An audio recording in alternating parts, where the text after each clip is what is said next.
अस्सलाम वालेकुम भाई। ट्रंप का पहला दिन होता है, बहुत सारे एग्जीक्यूटिव ऑर्डर साइन होते हैं और क्रिप्टो के बारे में कोई बात नहीं होती। इवन वो जो उलब्रिच करके जो बंदा है जिसने जो है वो सिल्क रोड का सीन किया था, 10 साल से ऑलमोस्ट, मेरे ख्याल से 8-10 साल से अगला बंदा जेल में था, उसको भी एग्जीक्यूटिव ऑर्डर देकर फ्री करा दिया जाता है। लेकिन जो सारी उम्मीदें लोगों की थी एग्जीक्यूटिव ऑर्डर से लेकर क्रिप्टो की, जिनके बारे में आप लोगों को बता रहा था कि लोग बहुत उम्मीद लगा के बैठे हुए हैं, जरूरी नहीं है कि लोगों की उम्मीदें पूरी हो सकता है कि लोगों की उम्मीदों पर फिर जाए पानी, तो फिर गया पानी। जो पहला दिन था उसका एग्जीक्यूटिव ऑर्डर, उसने इतने सारे साइन किए लेकिन क्रिप्टो के बारे में उसने कुछ भी नहीं किया और उसने बोला कि मैं अभी कुछ नहीं सोच रहा इसके बारे में, एकदम से। तो देखें गाइस, अगर ये चीज़ भी हमारी आंखें नहीं खोलती कि ये सारे एक हैं और ये सारे अपना सोचते हैं, ये सारे अपनी तरफ देखते हैं, ये सब लोग जो हैं एग्जैक्टली वो करते हैं जो उनके लिए और जो बिग मनी के लिए फायदेमंद हो, तो हमारी आंखें मुझे नहीं पता कब खुलेंगी। दूसरी मेजर बात ये है, आंखें खुले कुछ और खुले, हमें असल में बेसिकली अपने चार्ट्स खोलने चाहिए और चार्ट्स खोल के हमें चार्ट को देखना चाहिए और ये देखना चाहिए कि अब नेक्स्ट चार्ट हमें क्या कह रहे हैं। तो जो आज की तारीख में आप लोगों को फिर से मैं बता रहा हूँ, जब मैं चार्ट को इस वक्त लॉन्ग टर्म में देख रहा हूँ, क्योंकि when in doubt zoom out. अब जब इसने लोगों को डाउट में डाला है, मार्केट को डाउट में डाला है, एकदम मार्केट को बुलिश करके एग्जीक्यूटिव ऑर्डर पहले दिन ही फेडरल रिजर्व का बिटकॉइन हिस्सा बन जाएगा और बहुत बड़ा हिस्सा बन जाएगा और बिटकॉइन फेडरल रिजर्व बन जाएगा और ये हो जाएगा और पता नहीं और क्या क्या चीज़ें जो है वो हो जाएंगी। तो फिलहाल हुआ कुछ भी नहीं है, ठीक है। इवन जो डॉज कॉइन है वो थोड़ा ऊपर गया ऑफ कोर्स, क्योंकि मस्क की वजह से ऊपर जा रहा है, लेकिन डॉज कॉइन ने भी जो बहुत सारे लोगों की उम्मीदें थी वो पूरी नहीं हुई। ऑल्ट कॉइन्स तो अभी बहुत नीचे आए हुए हैं यार। इवन बीटीसी अगर 105 पे, ऑल्ट्स तो बहुत नीचे आए हुए हैं। असल रैली मार्केट की क्रिप्टो की तभी आएगी जब ऑल्ट्स में रैली आएगी, क्योंकि ऑलमोस्ट 55% मार्केट तो ऑल्ट्स है। तो अगर रैली ऑल्ट्स में नहीं आएगी, इथेरियम में नहीं आएगी, तो उसका मतलब है कि मार्केट में भी रैली नहीं आ रही और ये मार्केट में रैली अभी आनी नहीं है। अब बेरिश किया जा रहा है, अब बेरिश किया जाएगा, अब थोड़ा सा नेगेटिव सेंटिमेंट्स क्रिएट होंगे, अब थोड़ा सा लोगों को बोला जाएगा कि उम्मीदें अपनी जो है वो ट्रंप से हटाओ। अब लोगों को थोड़ा बोला जाएगा कि देखो यार ये क्या हुआ, लोगों को थोड़ा बोला जाएगा कि मुश्किल वक्त आ रहा है, मुश्किल वक्त आ गया है, मुश्किल फैसले हम ले रहे हैं। आप लोग देखें इसने जो फैसले लिए कितने मुश्किल फैसले लिए हैं।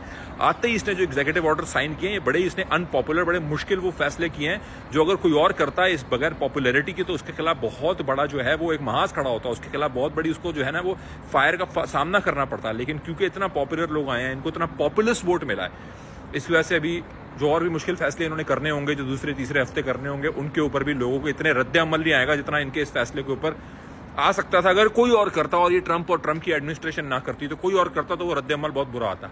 मगर when in doubt zoom out. Chart क्या कह रहे हैं? चार्ट कह रहे हैं कि अप्रैल, चार्ट्स कह रहे हैं अप्रैल को देखो। जिस तरफ से चार्टिंग करो, चाहे वीकली पे करो, चाहे ओवरऑल मार्केट कैप को देखो, चाहे ओवरऑल चेन एनालिसिस को देखो, चाहे आप ओवरऑल पिछले बुलिश पैटर्न्स को देखो, चाहे आप बीटीसी की जो पिछली हाविंग थी वहां से मंथ्स की काउंटिंग स्टार्ट करो, अप्रैल एक हमें इंपॉर्टेंट पिविट मंथ नजर आता है। क्या वो पिविट हमें टॉप का मिलेगा? मेरे ख्याल से हमें उसके अंदर एक एग्जिट का पिविट मिलेगा। तो ये जो नेक्स्ट एग्जिट पिविट है उसके लिए अब हमने आज काम करना है। भूल जाओ दिसंबर में अगर एग्जिट नहीं लिया, भूल जाओ अगर तुमने अगस्त सितंबर में बाइंग नहीं की जब कहा था, भूल जाओ अगर तुमने पिछले साल मई में सेलिंग नहीं की थी जब कहा था, भूल जाओ अगर अभी जनवरी में 89.5 को तुमने नहीं सुना था। अब बात सुनो, इंशाअल्लाह ताला, इंशाअल्लाह अल्लाह पाक हमें दुरुस्त करे, हमारे एनालिसिस को बेहतर करे और लोगों का फायदा हो। इंशाअल्लाह इस दफा का जो पिविट एग्जिट है, पिविट एग्जिट, वो हम लोगों ने पकड़ना है। अब सारी नजरें हमारी पिविट एग्जिट के ऊपर हैं। बीटीसी बेशक तोड़े, बीटीसी बेशक नीचे जाए, ऑल्ट्स ऊपर जा सकते हैं, क्योंकि बीटीसी ने तोड़ना ही है तो ऑल्ट से पैसा जाएगा, ऑल्ट से बीटीसी से पैसा निकल के ऑल्ट्स की तरफ जाएगा। बहुत सारे बड़े इन्वेस्टर जो है वेट कर रहे थे कि ट्रंप की एडमिनिस्ट्रेशन आए और पहला हफ्ता गुजरे, लोग देखें कि एक्चुअली इसके फैसले क्या हैं, उसके हिसाब से मार्केट में एंटर हो। तो मार्केट इसलिए थोड़ी ठंडी भी थी, तो इस ठंड के अंदर ही मार्केट ने 89.5 टच करा दिया, जो हम लोगों ने आप लोगों से शेयर किया हुआ था एनालिसिस करके। अब हमें वेट करना है, सब्र तहम्मुल नज़्म ज़ब्त से काम लेना है। कम से कम हमें सीख लेना चाहिए कि सबसे बड़ा एसेट क्रिप्टो मार्केट में वो पेशेंस है, और सबसे बड़ा एसेट यही है कि जब पूरी मार्केट इस तरफ दिखा रही हो तो आपने इस तरफ देखना है। हमारी हमेशा एक कोशिश होती है, और मेरी तो शोर मचा की कोशिश होती है, आप लोगों से शेयर करो सारी चीज़ें, हिस्ट्री का हिस्सा है, वीडियोस में है, मेरी फीड पे है, स्क्रॉल करो, चेक करो, बाय डेट चेक करो, जो बातें मैंने की हैं, अल्लाह का शुक्र अल्हम्दुलिल्लाह बातें कैसे ठीक हुई हैं, ये सब आप लोगों के सामने है, इंक्लूडिंग लेजेंडरी 2.0 शॉट जो हमारा ग्रुप के अंदर लगा है। नीचे मेंबर्स टेस्टिमोनियल दे सकते हैं अल्हम्दुलिल्लाह।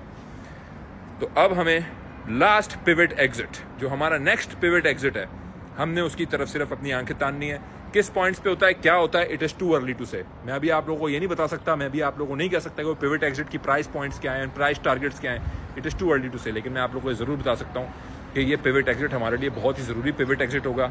हो सकता है कि पिविट एग्जिट हमारे लिए बिल्कुल एक आखिरी पिविट एग्जिट हो, उसके बाद मार्केट्स पिविट करके उस तरफ जाएं जिस तरफ हम सोचना चाह नहीं रहे, लेकिन हम सोचने पर मजबूर हो जाएंगे। थैंक यू सो मच, जज़ाकल्लाह।